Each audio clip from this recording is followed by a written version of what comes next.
오늘 함께 보실 말씀은 신약성경 사도행전 19장 10절에서 20절까지 말씀 함께 보시겠습니다. 사도행전 19장 10절에서 20절까지 말씀입니다.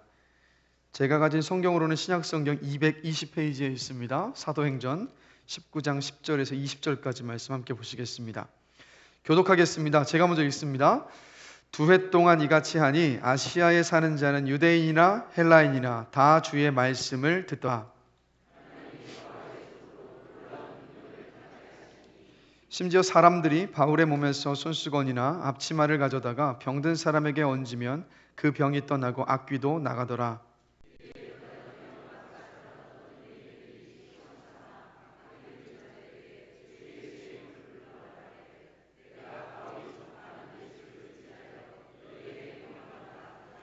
유대의 한 제사장 스게와의 7 아들도 이 일을 행하더니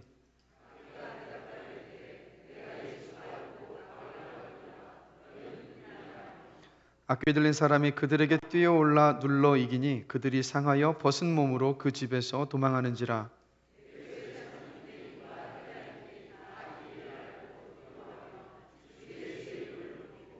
믿은 사람들이 많이 와서 자복하여 행한 일을 알리며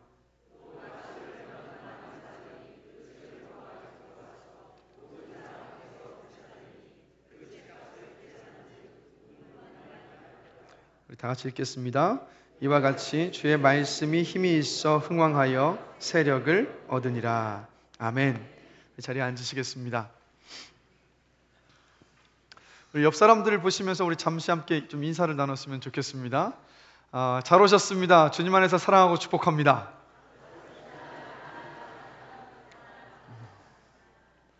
우리 3층에 앉아 계신 분들도 주님 안에서 또 사랑하고 축복합니다. 여러분 어떤 꿈들을 가지고 계십니까? 하나님은 믿음의 자녀들을 부르실 때 꿈을 주십니다. 그래서 창세기를 보면 자식이 없었던 75세 아브라함을 하나님께서 부르시고 난 다음에 이렇게 꿈을 주셨습니다. 내가 너로 큰 민족을 이루고 내게 복을 주어 너의 이름을 창대하게 하리니 너는 복이 될지라 라는 꿈을 주셨어요. 갈릴리 호숫가에서 자라면서 배워온 것이라고는 그물을 들이고 물고기를 잡는 것밖에 없었던 베드로와 그리고 다른 제자들에게 주님은 또 이런 꿈을 주셨습니다. 나를 따라오라. 내가 너희를 사람을 낚는 어부가 되게 하리라. 물고기만 잡는 인생이 아니라 사람을 살리는 그런 인생을 살게 할 것이라는 꿈을 제자들에게 주님께서 주셨습니다. 그래서 지금도 여러분 우리 하나님은 성령을 통해서 또 말씀과 또 기도하는 그 시간들을 통해서 믿는 저와 여러분들에게 꿈을 주십니다. 나이를 초월해서 주님께서 품게 하시는 꿈이 있어요. 그래서 저도 꿈이 있습니다. 오늘 본문이 교회를 향한 저의 꿈이기도 하고 그리고 교회를 향한 우리 성도들을 향한 우리 주님의 꿈이기도 합니다. 그래서 오늘 본문 10절 말씀을 이 시간 함께 한 목소리로 한번 읽어보겠습니다. 2해 동안 이같이 하니 아시아에 사는 자는 유대인이나 헬라인이나 다 주의 말씀을 듣더라. 질문 드립니다. 에베소에서 바울이 2년 동안 어느 곳에서 말씀을 전하고 가르쳤습니까?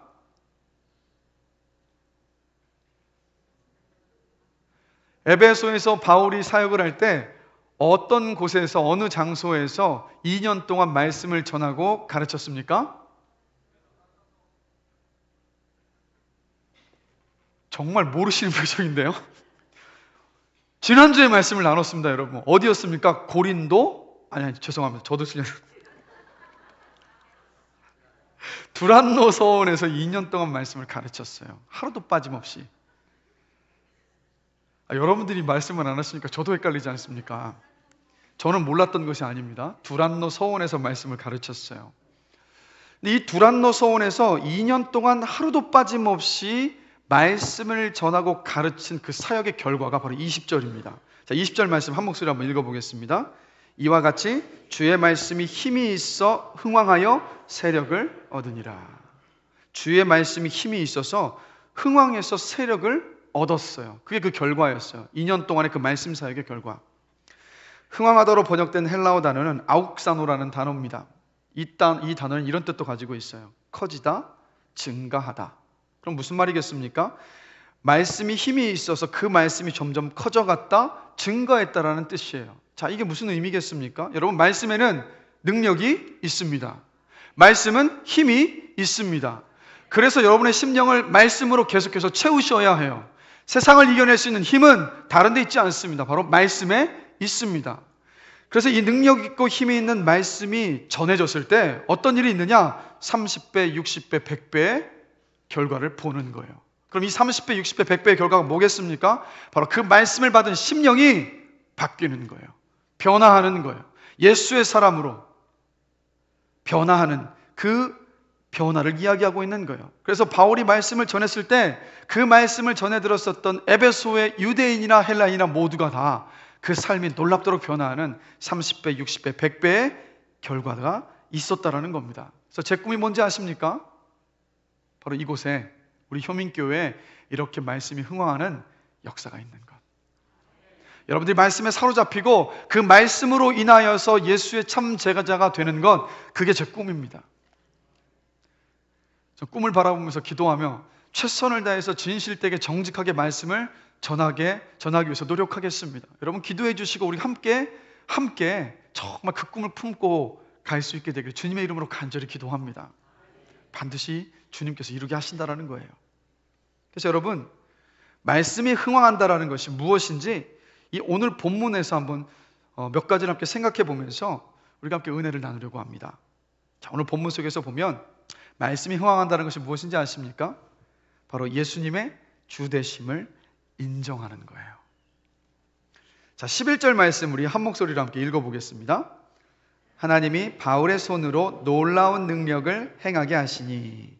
자, 하나님께서 바울의 손으로 이례적이고 특별한 능력을 행하게 하셨어요. 그 일이 뭐냐? 바로 12절입니다. 자, 12절 말씀 함께 읽어보겠습니다. 심지어 사람들이 바울의 몸에서 손수건이나 앞치마를 가져다가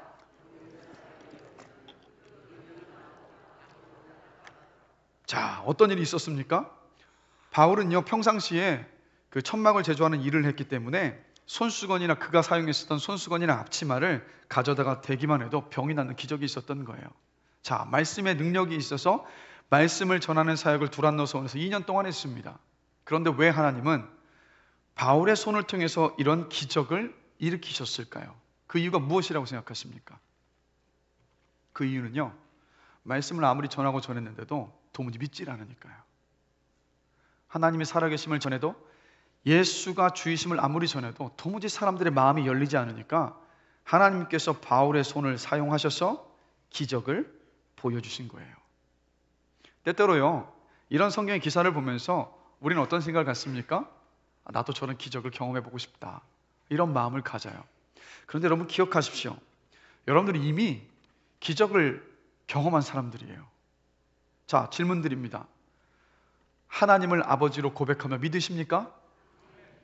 2000년 전에 십자가 위에서 내 죄를 위해서 돌아가시고 부활하신 그 예수님을 믿으십니까? 여러분, 보이지도 않는 하나님을, 예수님을 믿고 있다는 것은 우리의 이성과 경험을 다 뛰어넘어서 저와 여러분의 심령이 영적으로 변화한 바로 기적이 일어나는 거예요. 그래서 이미 저와 여러분들은 기적의 사람들입니다. 기적을 살고 있는 사람들이에요.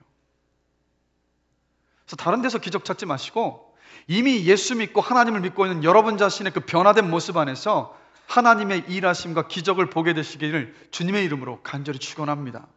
그러나 여러분, 여전히 그래도 하나님은요, 오늘 본문에서 같은 기적을 지금도 일으키신다라는 거예요. 그래서 여러분, 특별히 투병 중이신 우리 성도님들이 계십니다. 그리고 하나님께서 개입하지 않으시면 도저히 해결될 수 없는 그런 상황 속에 계시는 성도님들이 있으세요. 그럼 우리는 무엇을 해야 하겠습니까? 기도해야죠. 하나님 아버지, 기적을 베풀어 주십시오. 그 기적의 은혜를 주십시오라고. 자, 여러분, 우리 끊임없이 우리가 서로를 위해서 이 기도가 필요한 분들을 위하여서 함께 중보할 수 있게 되기를 원합니다. 믿음의 기도는 주님께서 신실하게 응답하세요. 자, 그런데 여러분, 이렇게 바울의 손으로 하나님께서 기적을 일으키셨는데 재미있는 일이 벌어집니다. 자, 13절 말씀 우리 한 목소리로 한번 읽어보겠습니다. 이에 돌아다니며 마수라는 어떤 유대인들이 시험 삼아 악귀 들린 자들에게 주 예수의 이름을 불러 말하되 내가 바울이 전파하는 예수를 의지하여 너희에게 명하노라 하더라. 이게 무슨 말이냐면 이때 당시에 에베소에 귀신을 내쫓으면서 돈을 벌던 유대인 무당들이 있었습니다. 근데 자기들이 사용했던 주문들과 비교해 보니까 이 바울이 사용했었던, 바울이 그 기적을 어떻게 했겠습니까? 나사렛 예수의 이름으로 명하노니 일어나라 했을 때 분명히 일어났을 것이고, 나사렛 예수의 이름으로 명하노니 귀신아 떠나가라 했을 때 귀신이 떠나갔어요. 이 사람들이 딱 보고 나니까 자기들이 사용하는 주문보다 예수님의 이름이 더 강력해 보이는 거예요. 그래서 순간적으로 무슨 생각을 했느냐? 아, 나도 저 이름 사용하면 저 신통한 능력이 나에게도 일어나겠구나. 요 얄팍한 생각을 가지고 이 사람들도 똑같이 예수님을 주문으로 사용한 겁니다.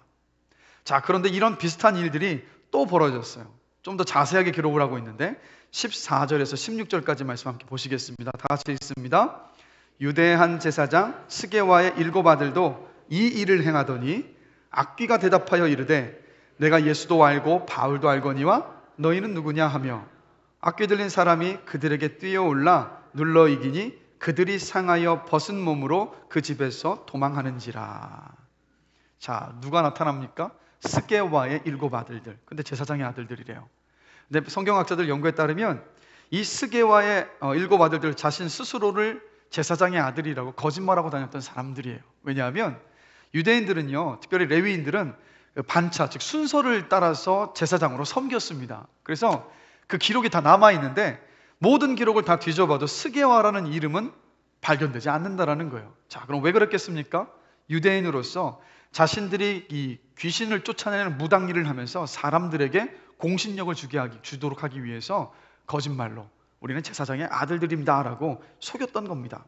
이랬던 이들이 예수의 이름을 빌려서 하면 또 놀라운 일들이 있을 거라는 생각이 들으니까 얄팍하게 그 생각을 가지고 귀신 들린 사람 앞에 갑니다. 그리고 말하는 거예요. 예수의 이름으로 명한다, 나오너라 라고 합니다. 근데 귀신이 나와야 되는데 도리어 귀신이 나오는 것이 아니라 반문합니다. 뭐라고 반문합니까? 내가 예수도 알고 바울도 아는데 넌 누구냐? 한마디로 얼마나 창피한 순간입니까? 귀신을 내쫓겠다고 자신 있게 그 앞에 섰는데 귀신이 이 스게와의 7 아들들을 지금 무시하고 있는 거예요. 여러분, 마가복음 1장 24절을 보면 가버나움에서 귀신 들린 사람을 만났을 때 귀신이 예수를 보고 이렇게 얘기합니다. 함께 읽겠습니다. 나사렛 예수여, 우리가 당신과 무슨 상관이 있나이까? 우리를 멸하러 왔나이까? 나는 당신이 누구인 줄 아노니 하나님의 거룩한 자니이다. 여러분, 악한 영들은요, 귀신은 주님을 아주 대본에 명확하게 알아봐요. 그런데 스게와의 7 아들들은 이 귀신이 무시합니다. 그래서 어떤 일이 있었습니까? 귀신 한 사람이, 귀신 하나가 이 7명에게 달려들고 나니까 옷이 다 찢어지고 벌거벗겨져서 상처를 입은 채 집으로 주랭랑을 쳐버린 거예요. 자, 이때까지 무당으로서 귀신을 쫓으면서 많은 돈을 벌었었던 사람들인데 얼마나 부끄러운 일을 당한 겁니까? 앞으로 이 일들을 할 수 없을 만큼의 수치를 당한 채 도망쳐 버린 거예요. 그런데 여러분, 이 본문 속에서 우리가 함께 생각해 볼 것이 무엇이냐면 유대인 무당들과 스게와의 아들들이 귀신을 쫓을 때, 자, 13절을 보실까요? 자, 13절 함께 다시 한번 함께 읽어보겠습니다. 이에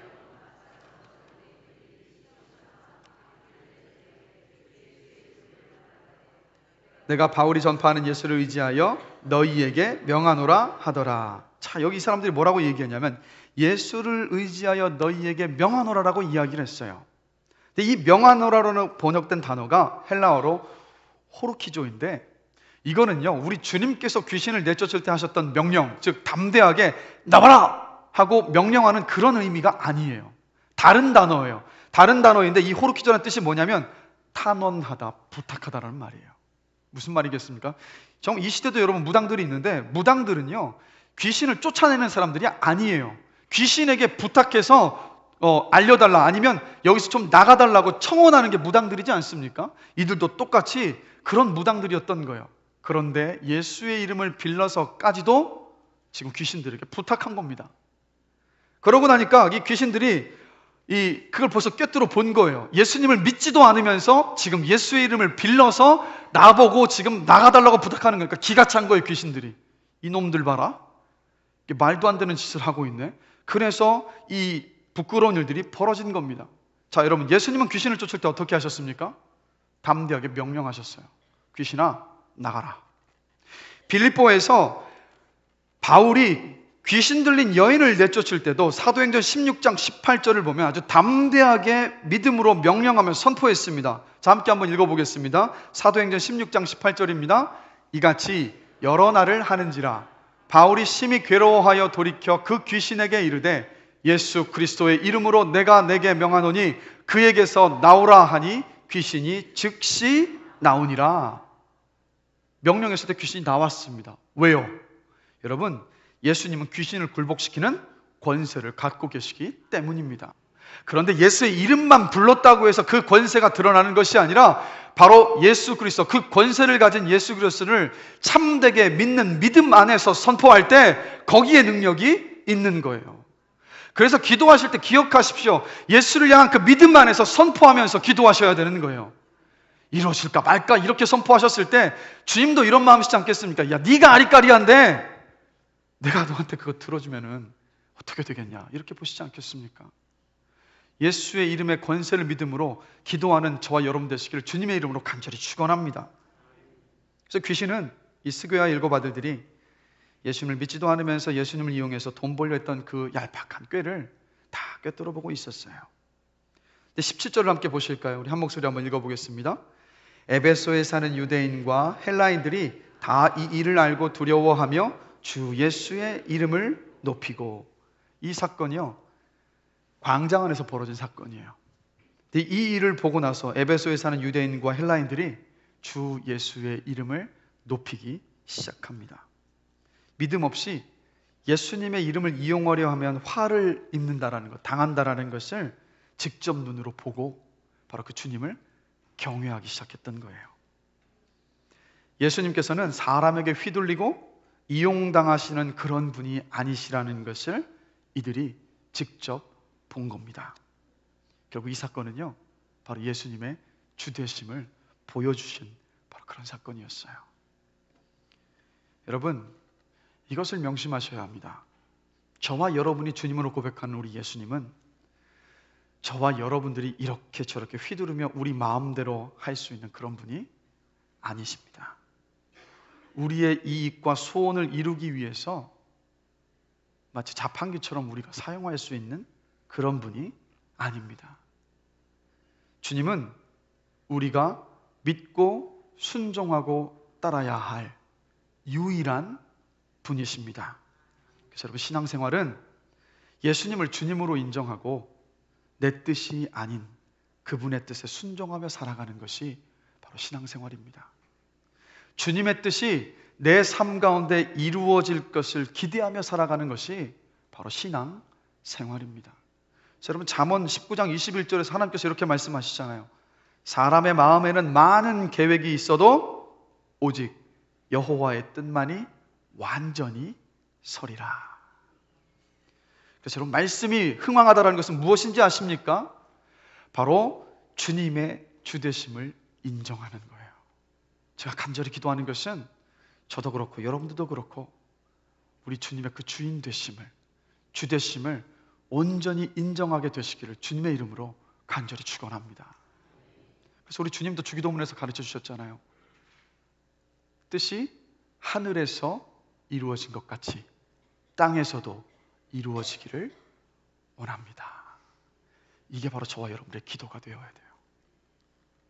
그 기도 속에서 주님의 뜻이 여러분의 삶 가운데서 온전하게, 충만하게 이루어질 것입니다. 이게 바로 말씀이 흥왕한 자의 삶이에요. 그런가 하면 두 번째로 말씀이 흥왕했다는 것은 어떤 것이냐? 바로 죄에 대해서 회개하는 겁니다. 스게와의 7 아들들에게 일어난 사건으로 에베소의 유대인들과 헬라인들이 예수님을 경외하며 주인이심을 고백했습니다. 예수님을 믿게 됐어요. 그리고 주님이신 예수님을 따르겠다고 결단하는 행동이 이어졌습니다. 자, 우리 18절 말씀을 함께 한번 읽겠습니다. 믿은 사람들이 많이 와서 자복하여 행한 일을 알리며, 믿었던 모든 사람들이 와서 자복했다, 자신의 죄를 회개하며 고백한 거예요. 그런데 그 뒤에 이어서 더 놀라운 일이 벌어집니다. 자, 우리 19절 말씀 함께 한번 읽겠습니다. 또 마술을 행하던 많은 사람이 그 책을 모아 가지고 와서 모든 사람 앞에서 불사르니 그 책값을 계산한 즉 은 5만이나 되더라. 여러분, 당시 에베소에는요, 풍요와 다산의 여신이었던 아르테미스 여신을 숭배하는 아주 어마어마한 신전이 있었습니다. 이게 얼마나 컸던지 길이가 130m였고 폭이 67m, 그리고 성전 지붕을 지지하고 있었던 이 막 아름드리 기둥 있지 않습니까? 대리석으로 된 기둥이 127개나 있었던 어마어마한 신전이었어요. 이 신전에는 이 아르테미스 여신에게 제사를 드리는 수천 명의 여사제들이 있었습니다. 이들 모두는 합법적으로 매음을 했었던 창녀들이었어요. 그리고 이 선전에는 누가 많이 넘나들었느냐? 바로 수많은 무당과 마술사들이 드나들었습니다. 자, 그럼 여기서 마술사들이 그 마술책을 불태웠다라고 19절에서 이야기하는데, 마술사들이 누구냐면 바로 여러분 점치는 사람들이었습니다. 그래서 사람들을 앞에서 아주 눈속임으로 사람들의 어떤 호기심을 다 끌어당기고 난 다음에 마치 자신들이 사람의 어떤 운명을 알고 있는 것처럼 현혹해서 많은 돈을 벌었던 사람들이 바로 마술사들이었어요. 근데 이 마술사들이 예수님을 주로 믿게 되자 어떻게 합니까? 자신들의 그 죄와 잘못을 회개했어요. 그리고 또 어떻게 합니까? 애지중지했고 자신들의 돈벌이의 원천이었었던 마술책을 전부 모아서 불태웠던 겁니다. 자, 오늘 본문을 보시면 불태워버린 책값이 얼마라고 이야기하고 있습니까? 은 5만. 이때 당시 은화는 드라크마라는 단위를 사용했는데 1 드라크마, 즉 은화 한 잎이 어떤 액수였느냐면 일반 노동자가 하루 일해서 벌 수 있는 품삯이었습니다. 근데 5만 드라크라 어치의 이 마법책들을 불태웠어요. 무슨 말입니까? 5만 드라크라는 얼마냐면 그 액수가, 자, 1년이 365일이면 노동자가 하루도 쉬지 않고 일했을 때 벌을 수 있었던 돈이 그 당시에 365 드라크마입니다. 근데 5만 드라크마예요. 그러면 이 돈을 계산해 보면 자그마치 하루도 쉬지 않고 137년 동안 일해야 모을 수 있는 어마어마한 양의 돈이었습니다. 그걸 지금 예수 만나고 나니까 그게 죄요 잘못인 것을 알고 다 불태워버린 거예요. 이렇게 많은 마술책이 있었다면 여러분, 에베소에 얼마나 많은 사람들이 점을 쳤단 말입니까? 이들이 말한 점괘 때문에 인생이 휘둘렸었던, 아니 그 소중한 인생 자체를 완전히 잃어버렸던 수많은 사람들이 있었다는 말이에요. 그리고 점친 그 사람만 피해를 입었겠습니까? 바로 그 가족들도 똑같이 그 피해가 돌아갔을 거라는 거예요. 여러분, 연말연시가 되면 그리스도인들 가운데 점치러 다니는 사람들이 있다고 합니다. 우리 효명교회는 이런 분들이 한 분도 안 계시다는 걸 제가 알아요. 그러나 높아심으로 말씀드립니다. 여러분, 저와 여러분의 인생은 하나님의 손에 붙들린 인생입니다. 하찮은 인간이 내주는 점괘에 여러분의 삶을 의탁하지 마십시오. 그것보다 어리석은 일이 없어요. 제가 오늘 예방주사를 합니다. 연말연시에 가지 마십시오. 단언코 말씀드리건대 그리스도인들은요, 점쳐도 점이 안 나온다고 합니다. 왜요? 운명이 아니라 하나님께서 그 삶을 붙들고 계시기 때문에 소위 세상이 말하는 그 운명을 거슬러서 하나님의 뜻을 따라 살아가는 사람들이 저와 여러분이기 때문이에요.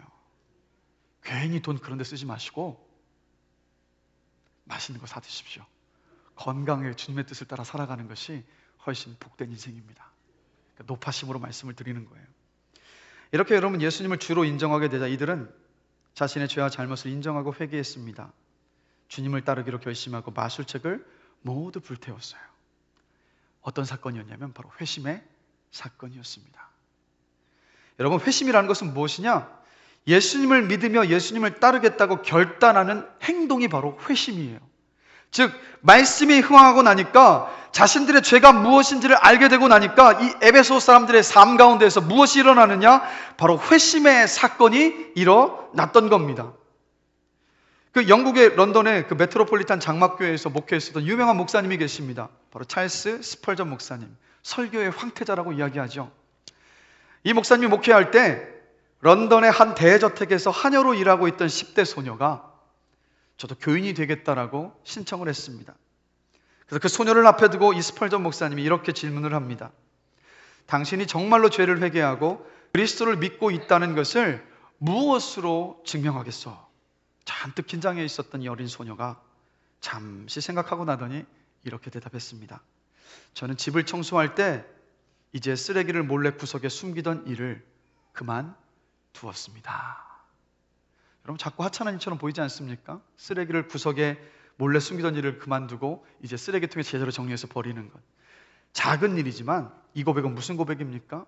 작은 일이라 하더라도 내 삶의 주인 되신 예수님을 저는 인정하며 고백하며 정직하게 진실되게 살아가고 있습니다라는 고백이었던 거예요.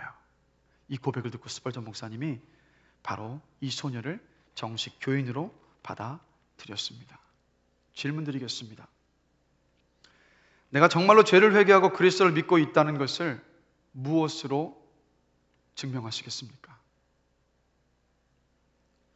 예수를 믿는다고 고백하는 나에게 예수님을 믿고 따르겠다고 결단하고 행동한 어떤 회심의 사건이 있으셨습니까? 회심의 사건이 없었다면 예수를 믿고 있는 것이 아닙니다. 베드로가 물고기를 잡을 때 주님을 만났습니다. 배 오른편에 그물을 들이어라. 베드로가 순종해서 그물을 들이었을 때 그물이 찢어지도록 물고기를 잡았습니다. 그리고 뭇가에 나와서 베드로가 이렇게 고백합니다. 저는 죄인입니다. 저에게서 떠나가 주십시오. 여러분, 주님을 만나면 회개가 있습니다. 말씀이 있는 곳에는 회개가 있습니다. 예수님을 믿어서 예수님을 주님으로 고백하는 사람은 오늘 본문의 마술사들처럼 자신의 잘못을 고백하고 회개합니다. 그런데 여러분, 많은 그리스도인들이 회개와 회개 기도를 착각해요. 회개하라! 라고 했을 때 이 회개를 회개 기도로 이해하는 경우가 많은 것 같습니다.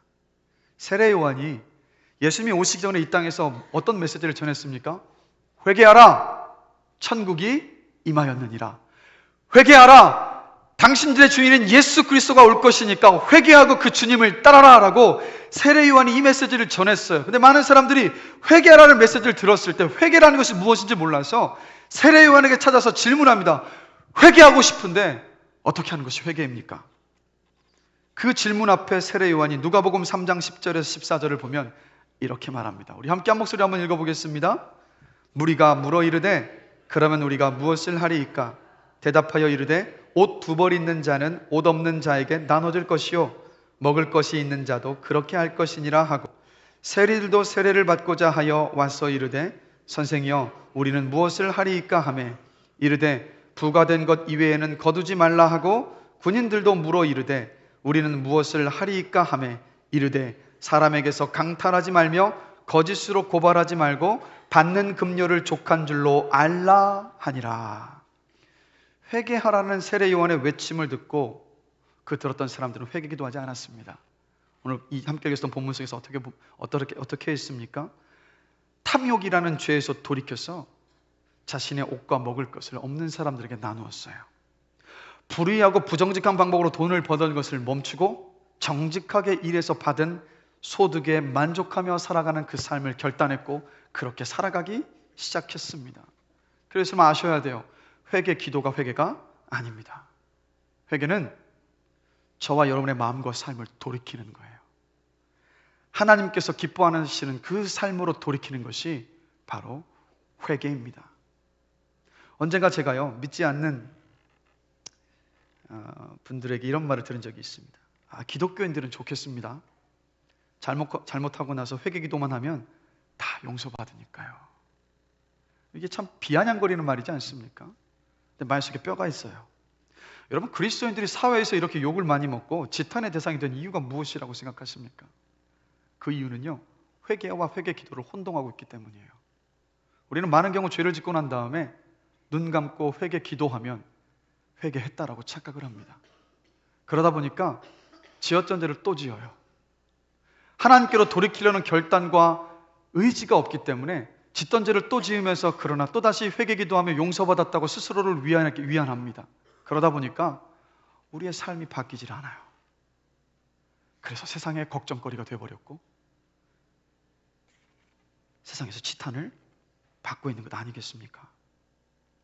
여러분, 예수님께서 저와 여러분의 죄를 다 대신 지시고 십자가 위에서 죽으셨기 때문에 우리가 받아야 할 죄의 형벌은 이미 끝났습니다. 이것을 가리켜서 뭐라고 이야기합니까? 속죄라고 합니다. 주님께서 우리의 죄를 대신하여서 다 형벌을 받으셨다는 의미에서 속죄라고 해요. 그러나 구원받은 저와 여러분들은 여전히 죄를 짓습니다. 죄를 짓고 여러분 회개하지 않으면요, 하나님은 우리의 기도에 응답하지 않으세요. 우리를 멀리하세요. 왜인지 아십니까? 제발 회개하고 돌이키라고 우리를 징계하시는 거예요. 사랑하시기 때문에 징계하시는 거예요. 우리가 자녀들에게 매를 드는 것처럼. 근데 이렇게 여러분 회개하지 않게 되면 또 어떤 일이 있느냐? 구원의 확신을 잃어버려요. 기쁨도 사라지고 만족도 사라지고 열정도 사라집니다. 그러나 우리가 회개할 때 예수님의 그 죽으심과 부활 때문에 하나님은 우리의 회개를 기쁘게 받아주십니다. 그리고 우리를 용서하시고 사랑해 주시고 자신을 드러내세요. 다시 우리가 확신과 기쁨과 소망을 품고 이 땅을 살아가게 하십니다. 조금 더 구체적으로 예를 들면 우리 예수님께서 이런 말씀을 하셨습니다. 내 형제를 향하여서 바보라 하는 자는 지옥불에 떨어질 것이다. 믿음의 형제, 이웃들, 가족, 친구들을 인격적으로 모독하고 무시하는 것을 우리 주님이 지금 죄라고 하십니다. 왜요? 그 사람도 하나님께서 너무나 사랑하시고 아끼시는 귀한 존재이기 때문이에요. 그런데 그런 죄를 저질렀을 때, 인격적으로 모독하고 무시하는 죄를 저질렀을 때 회개는 무엇이냐? 바로 회개 기도로 하나님 앞에 나의 죄를 먼저 인정하고 고백하는 거예요. 그리고 내가 인격적으로 무시하고 모독했었던 그 사람에게 찾아가서 용서를 구하는 겁니다. 그리고 나서 누구를 만나든 존중하며 높여주고 존대하는 삶을 사는 것, 바로 그것이 회개한 자의 삶입니다. 그래서 말씀이 흥황하다는 것은 무엇이냐? 말씀 앞에 저와 여러분의 죄가 잘못이 드러났을 때 바로 회개하는 것이 바로 말씀이 흥황하는 것입니다. 하나님께로 돌이키는 것이 바로 말씀이 흥황하는 것이에요. 그래서 제가 간절히 원하는 것은 저도 그렇고 여러분들도 그렇고 우리 주님께서 말씀과 성령을 통해서 저와 여러분의 죄와 잘못을 깨닫게 하실 때 주님께로 내 마음과 삶을 돌이키는 회개하는 저와 여러분이 되기를 주님의 이름으로 간절히 기도합니다. 특별히 우리 교회의 모든 그 소그룹 목장 모임들이 말씀 앞에서 서로의 허물과 죄까지도 진실되게 정직하게 고백할 수 있는 그런 말씀이 흥황하는 목장이 되기를 주님의 이름으로 간절히 축원합니다. 우리가 이미 예수님의 그 구원의 십자가의 구원과 은혜의 역사를 입은 사람들인데 함께 그 은혜를 입은 사람들이 무엇을 가리고 무엇을 숨기겠습니까? 저와 여러분에게 지금 정말 필요한 것은 무엇이냐? 말씀 앞에 진실하고 정직하게 서서 우리의 잘못과 죄를 솔직하게 고백하면서 주의 은혜를 구하며 서로를 위해서 중보해주며 기도하는 것 아니겠습니까? 여기에서 비로소 참된 그리스도인이 세워질 수 있고 세상의 빛으로, 세상의 소금으로 이 땅을 살아갈 수 있다는 거예요. 말씀 앞에서 정직하게 되기를 원합니다. 주님 앞에 부끄러워하지 않고 우리의 죄를 고백하며 회개하는 저와 여러분들이 되기를 원합니다. 그래서 여러분, 그리스도인의 삶은요, 날마다 주께로 돌이키는 회개의 삶이에요. 그때마다 주님은 우리에게 은혜를 주시고 우리에게 사랑을 부어주시고 우리의 기도에 답해 주시면서 당신의 살아계심을 보여주십니다. 이 은혜를 놓치지 마십시오. 자, 마지막으로 구체적인 적용을 두 가지를 함께 좀 나누면서 마무리를 짓고자 합니다. 여러분, 예수님을 믿는다는 것은요, 주님의 말씀을 믿는 것입니다. 주님의 말씀을 믿는 것은 주님의 말씀이 지닌 그 능력과 힘을 믿는 것이에요. 그 능력과 힘을 믿지 못하면 어느 누구도 말씀대로 살아갈 수 없습니다. 여러분들이 말씀의 능력을 온전히 신뢰하며 믿게 되기를 주님의 이름으로 간절히 축원합니다. 성령께서 하세요. 말씀이 흥황한다는 것은 무엇입니까? 바로 그 말씀을 믿고 말씀대로 사는 거예요. 말씀이 흥황하는 것은 무엇이겠습니까? 예수님을 예배당 안에서만이 아니라 바로 일상에서 내 주로 고백하며 살아가는 것이 바로 말씀이 흥황하는 거예요. 그렇다면 여러분, 오늘 본문을 보면 말씀이 흥황했을 때 에베소 사람들은요, 공중 앞에서 주 예수님의 이름을 높였습니다. 이게 무슨 말이겠습니까? 바로 자신이 그리스도인이라는 것을 떳떳하게 드러낸 거예요. 여러분, 내일부터 시작할 일주일의 삶 가운데서 내가 그리스도인임을 당당하게 드러내십시오. 그리스도인이라는 것을 커밍아웃 하지 않는 이유를 이렇게들 많이 이야기합니다. 하나님의 영광이 나 때문에 더럽혀지게 될까봐 걱정돼서 저는 그리스도인이라는 것을 드러내지 않습니다 라고. 하나님을 너무 배려해요. 왜 이렇게 배려하는지 모르겠어요. 옆에 있는 우리 이웃들에게 배려해야 하는데 하나님을 배려하는 거예요. 내 부적절한 말이나 행동으로 하나님의 영광을 가리우느니 차라리 직장이나 세상에서 조용히 있다가 주일에 교회 가서 신앙생활하는 정도로만, 예배드리는 정도로만 신앙생활을 하겠다는 겁니다. 그런데 여러분, 하나님의 거룩하신 이름은 저와 여러분의 실수 하나쯤으로 쉽게 더럽혀지고 무너지고 없어지지 않습니다. 오히려 저와 여러분들이 세상에서 내가 그리스도인이라는 것을 밝히는 것을 부끄러워하고 또 내가 하나님을 믿는 것이 행여 나에게 손해가 될까봐, 불이익이 될까봐 숨기려 할 그때 하나님의 영광은 가려지고 손상되는 거예요. 한번 여러분 상상을 한번 해보십시오. 제가 제 아들 승기를 데리고 편의점에 갑니다. 근데 거기서 승기 친구를 만났어요. 근데 친구가 대뜸 승기한테 묻는 말이, 승기야, 네 옆에 있는 저 아저씨 누구야? 근데 승기가 말하는 거예요. 그냥 아는 동네 아저씨야. 여러분, 이러면 제 마음이 어떻겠습니까? 기가 막힌 거죠. 당황스러운 거예요. 기가 막히고 억장이 무너져. 이놈이 도대체 나를 어떻게 생각하는가? 웃으셨지만 우리가 세상에서 하나님을 지금 그렇게 대하고 있습니다. 그리스도인이라는 것을 커밍아웃하는 것, 뭐가 그렇게 부끄러우십니까? 살아계신 주님을 믿는 그 삶이야말로 우리가 세상에게 당당하게 자랑할 수 있는 가장 큰 자랑거리 아닙니까? 다시 한번 말씀드립니다. 내가 그리스도인임을 당당하게 드러내십시오.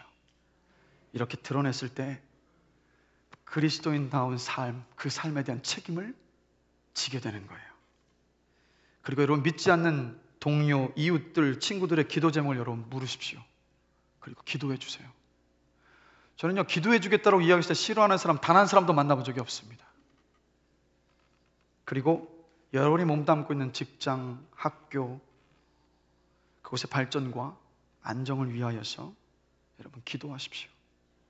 기도하겠다라고만 말만 하지 마시고 정직하게 기도하겠다라고 말씀하셨다면, 그렇게 내가 그리스도인임을 커밍아웃 하셨다면 그 자리에서 바로 정직하게 기도하십시오. 여러분, 이게 바로 말씀이 흥왕한 자의 삶입니다. 우리 주님이 이렇게 말씀하셨어요. 너희가 나를 부끄러워하면 나도 천국에서 너희를 부끄러워할 것이라고. 여러분, 그렇게 되면 얼마나 안타깝습니까? 주님 앞에 섰는데 주님이 말씀하시는 거예요. 너 누구니? 주님, 저요. 야, 너 세상을 살면서 내가 보니까 너 나 단 한 번도 인정하지 않았잖아. 너 나를 그렇게 부끄러워했었잖아. 우리가 주님 앞에 섰을 때 이런 난처한 상황 가운데 처하지 않게 되기를 주님의 이름으로 간절히 기도합니다. 기억하십시오. 우리는 당당한 그리스도인입니다. 세상의 빛이요 소금인 그리스도인입니다. 능력이 되시고 인간의 생사화복을 다 주관하시는 하나뿐인 주님, 그 주님을 믿고 사는 사람들입니다. 우리 주님이 저와 여러분의 가장 큰 자랑거리입니다. 당당하게 고백하십시오. 나는 그리스도인입니다. 나는 그리스도인입니다. 나는 그리스도인이라고 당당하게 고백하시는 저와 여러분 되시길 다시 한번 주님의 이름으로 축원합니다.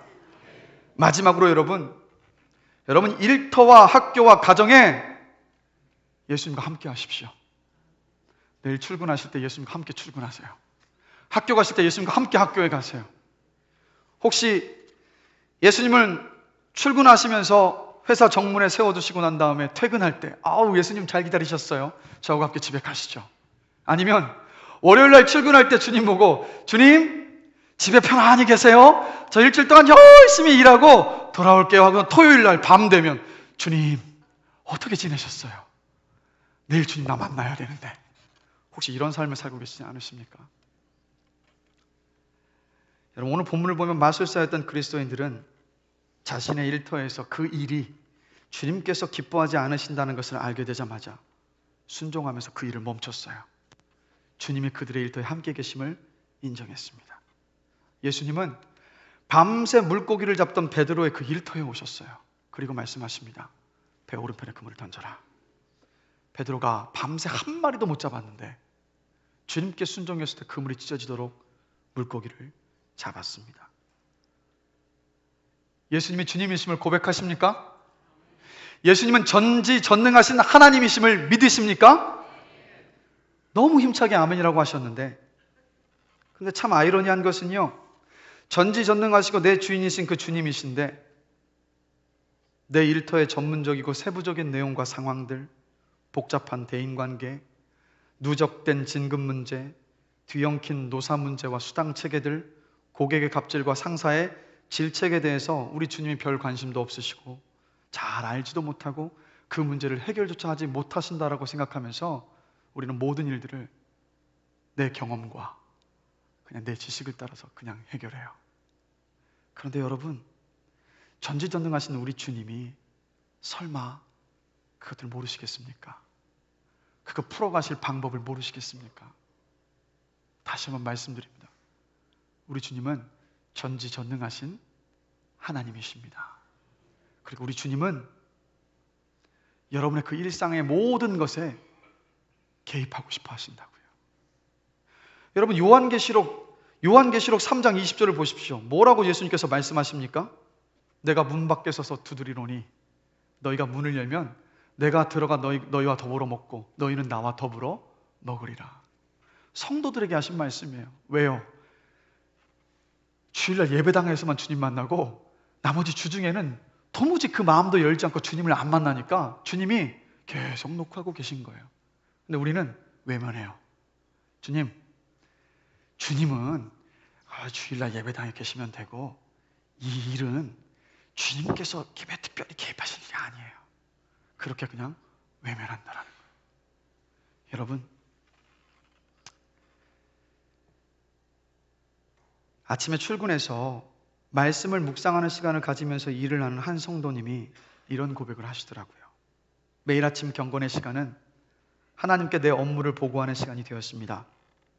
보고를 받은 상사는 대개 그 내용을 평가하거나 새로운 지시를 내리지만 내 보고를 받으신 하나님은 다양한 방식으로 업무의 문제를 해결해 주셨습니다. 때로는 해야 할 일에 대한 지침을 말씀을 통해서 주셨고, 대인관계 문제로 화가 나고 답답할 때 말씀으로 위로해 주셨습니다. 목표 달성을 위해 기도할 때 생각하지도 않은 단체 수요를 보내주셔서 모자란 실적을 보충해 주셨습니다. 항공청의 전세기 허가가 지연되어 노심초사할 때도 깜짝 놀랄 방법으로 응답해 주셨습니다 라고 고백을 하시더라고요. 여러분, 영어에 이런 격언이 있습니다. When we do, we do. But when we pray, God does. 무슨 말입니까? 우리가 하면 우리가 합니다. 그러나 기도하면 누가 하신다고요? 하나님께서 하십니다. 여러분, 직장에서, 가정에서, 학교에서 모든 나의 일들을 주님 앞에 다 올려드리며 기도하시기 시작하면 전지전능하신 하나님께서 여러분들과 함께 일하십니다. 바로 주님은 그 삶을 원하신다는 거예요.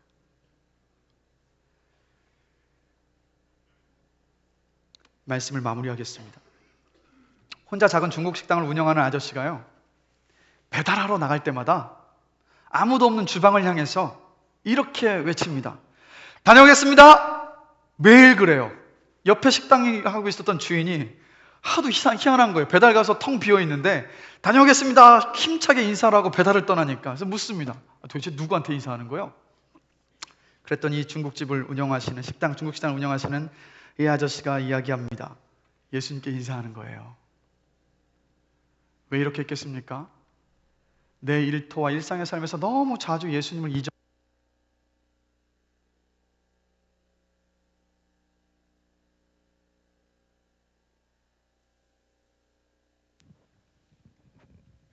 1번 마이크입니다. 예수님을 늘 잊어버리며 사니까 이 그리스도인인 중국 식당 주인이 스스로 훈련을 하기 시작한 거예요. 예수님 다녀오겠습니다. 스스로가 늘 예수님을 기억하기 위해서. 여러분 이번 주부터 한번 이렇게 해보시면 어떻겠습니까? 아침 하루를 시작하실 때 이렇게 고백해 보시는 거예요. 예수님, 저하고 함께 출근하시죠. 제가 오늘 할 일이 너무 많은데 가셔서 저를 좀 도와주세요. 예수님, 오늘 가정에 제가 해야 할 일들이 많은데 오셔서 도와주세요. 예수님, 저 오늘 학교에 가서 공부해야 합니다. 시험도 치러야 합니다. 예수님 함께 오셔서 저에게 지혜를 주세요. 도와주세요. 저 그러면 잘 감당할 수 있습니다라고 이렇게 말씀을 하면서 주님을 인정해드리면서 이번 한 주를 시작하시면 어떠시겠습니까? 저의 삶도 그렇고 여러분의 삶도 그렇고 정말 주님을 예배당 안에서만 만나는 것이 아니라 우리의 모든 일상 가운데서 주님을 인정하고 고백하며 그분께 우리의 모든 것들을 아뢰면서 주님께서 일하시는 것을 기대하며 살아가는 저와 여러분들이 되기를 주님의 이름으로 간절히 기도합니다. 여러분, 그래서 주일에 우리는 모이는 교회예요. 그래서 우리가 모여 있습니다. 기억하십시오. 주중에 저와 여러분들은 흩어지는 교회입니다. 예수님과 함께 출근했다면, 그리고 예수님과 함께 어떤 일을 하고 있다면 그 시간이 바로 예배하는 시간입니다. 예수님께서 내 일터에, 내 일과에 개입하시도록 기도로 업무와 일상과 모든 것들을 올려드렸다면 바로 그 순간부터 삶의 예배가 시작된 겁니다. 그래서 우리의 일상이, 모든 일상이 예배가 되고 주님을 주님으로 온전히 인정하며 높여드리게 되기를 주님의 이름으로 기도합니다. 그래서 말씀 앞에 정직하게 회개하는, 또 주님을 우리의 모든 일상 가운데서 인정하며 높여드리는 말씀이 흥왕하는 성도, 말씀이 흥왕하는 우리 효민교회가 되기를 주님의 이름으로 간절히 축원합니다. 우리 이 시간요, 들었던 말씀을 함께 생각하시면서 함께 찬양하기를 원합니다. 믿음으로 서리라는 찬양입니다. 여러분 이 찬양 함께 부르시면서 고백했으면 좋겠습니다. 주님, 하나님의 나라는 주님이 살아계심을 인정하는 그 모든 자리가 하나님의 나라입니다. 주님은 끊임없이 내 모든 일상과 일과에 개입하셔서 함께하기를 원하십니다. 지금 제가 이번 한 주를 살아가면서 내 모든 일상 속에서 주님을 인정하겠습니다. 그리고 회개하며 늘 돌이키는 삶을 살아가겠습니다. 이 고백하는 마음을 담아서 우리 함께 찬양하시겠습니다. 믿음으로 서리라 함께 부르겠습니다.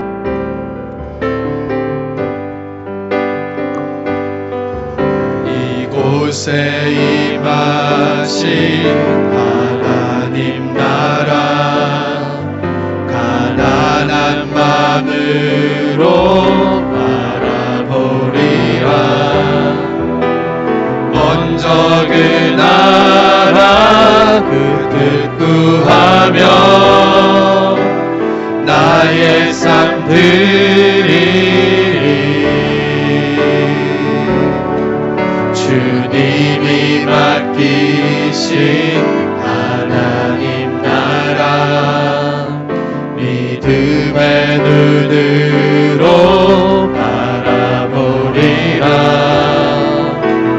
하늘의 뜻이 이 땅 가운데 완성될 그날까지 믿음 다하여 그 위에 서리라. 하나님의 나라는 무너지지 않으리. 믿음 다하여 그 나라 세워나리라. 주님 곧 오실 때까지. 다시 한번 고백합니다. 이곳에 임하신 하나님 나라, 이곳에 임하신 하나님 나라, 가난한 마음으로 바라보리라. 먼저 그 나라 그 뜻 구하며 나의 삶 드리리. 주님이 맡기신 주님이